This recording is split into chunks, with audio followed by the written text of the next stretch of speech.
વલસાડમાં operation wine clean 6.50 કરોડના દારૂનો બુલડોઝરથી નાશ.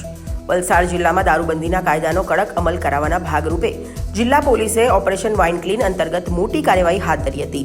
1 જાન્યુઆરીથી 28 ફેબ્રુઆરી દરમિયાન વિવિધ પોલીસ મથકો દ્વારા જપ્ત કરાયેલ 6.50 કરોડથી વધુના વિદેશી દારૂનો જથ્થો સોમવારે બુલડોઝરથી નાશ કરવામાં આવ્યો હતો.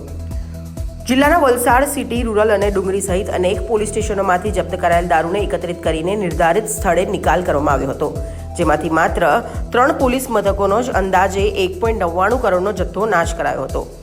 આ કાર્યવાહી કોર્ટની મંજૂરી બાદ હાથ ધરવામાં આવી હતી. જિલ્લા પોલીસ વડા યુવરાજસિંહ જાડેજાના માર્ગદર્શન હેઠળ તમામ પોલીસ મથકોને પડતર મુદ્દા માલના નિકાલ માટે કોર્ટની મંજૂરી લેવાના આદેશ અપાયા હતા.